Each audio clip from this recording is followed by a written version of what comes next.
Chers auteurs, bonjour. Les verbes de dialogue ou verbes introducteurs sont les petits verbes qui permettent de savoir qui parle. Comment les utiliser? C'est ce que nous allons voir dans cette bouffée d'écriture.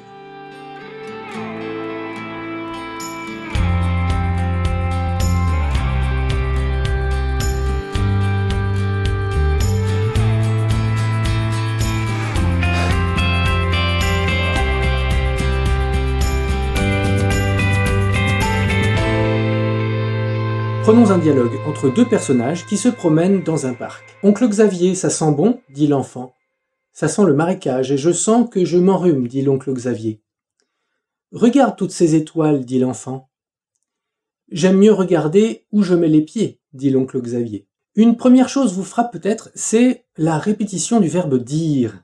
On vous a sans doute appris à l'école qu'il ne faut pas répéter le verbe « dire ». Il faut utiliser d'autres verbes du dialogue. Aussi, en bon élève appliqué, vous cherchez des synonymes. Vous en trouverez d'ailleurs une liste assez longue sur le site Écrire un roman. Je vous mets le lien en description vers la page. On pourrait par exemple transformer le dialogue ainsi. « Oncle Xavier, ça sent bon ?» interrogea l'enfant. « Ça sent le marécage et je sens que je m'enrhume » répondit l'oncle Xavier. « Regarde toutes ces étoiles » s'extasia l'enfant. « J'aime mieux regarder où je mets les pieds » sourit l'oncle Xavier. D'accord, nous n'avons plus de répétition du verbe « dire », mais vous sentirez peut-être la lourdeur nouvelle qui vient grever notre dialogue. En effet, l'avantage du verbe « dire », c'est qu'il est court. Il fait son office et il repart tout aussi vite. Là, chaque verbe vient appuyer davantage en ouvrant son incise narrative. L'incise narrative, c'est la partie de la phrase entre la virgule et le point, ou entre deux virgules, vous avez compris le principe. D'accord, c'est plus lourd, mais alors comment faire ? Pour bien utiliser les verbes du dialogue, faites en sorte de vous en passer. En effet, la plupart du temps, le dialogue devrait se suffire à lui-même. Si ce n'est pas le cas, c'est peut-être un indice que vous devriez le renforcer. Mais alors comment le lecteur sait-il qui est en train de parler? Il y a plusieurs niveaux qui lui permettent de suivre. Tout d'abord, l'action. L'action donne le sens aux phrases. C'est elle qui doit structurer vos dialogues. Je mets dans le lot la caractérisation, c'est-à-dire le comportement propre au personnage, parce que son comportement est révélé par une action, justement. Par exemple, ici, nous avons un petit conflit entre l'enfant joyeux qui aime taquiner, sentir, plonger ses yeux dans les étoiles, et l'oncle plus terre-à-terre qui se laisse entraîner dans ce tour du parc. Si vous entendiez l'un de ces deux personnages dire « Oh, le chant des cigales !» arriveriez-vous à déterminer qui est en train de parler? L'enfant, évidemment, la caractérisation parfume sa réplique, de sorte qu'il n'y a pas besoin de préciser qui parle.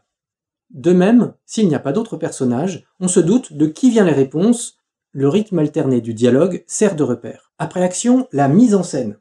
En mettant en avant celui qui agit juste avant qu'il parle, vous guidez le regard du lecteur. Par exemple, John regarda Sam et cracha par terre. C'est pas une bonne idée. Alors, je range mon or. Attends, je suis OK pour le double. D'après vous, qui parle en premier?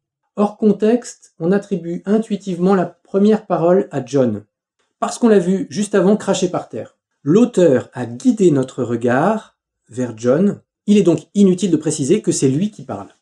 En revanche, il aurait fallu le préciser si c'était Sam qui ouvrait le dialogue. Le petit dialogue que nous avons vu vient de François Mauriac. Le voici sous son vrai jour. « Oncle Xavier, ça sent bon ?» Il répondait paisiblement « Ça sent le marécage et je sens que je m'enrhume. Regarde toutes ces étoiles. J'aime mieux regarder où je mets les pieds. » Vous voyez que François Mauriac ne s'est pas encombré avec des verbes de dialogue. Il ajoute simplement « Il répondait paisiblement » pour contrebalancer le côté négatif de « ça sent le marécage et je sens que je m'enrhume ». Parce que le personnage qu'il veut décrire, bien que moins vivant que les enfants et plus terre-à-terre, a une bonhomie tranquille. Ne cherchez pas trop à en dire.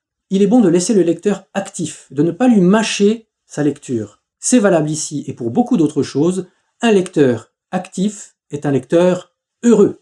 Bien sûr, il faut lui donner suffisamment d'informations. Quand c'est nécessaire, utilisez des verbes de dialogue. Considérez ces verbes comme du sel. Ça donne du goût, mais si on en met trop, ça devient immangeable. Au boulot!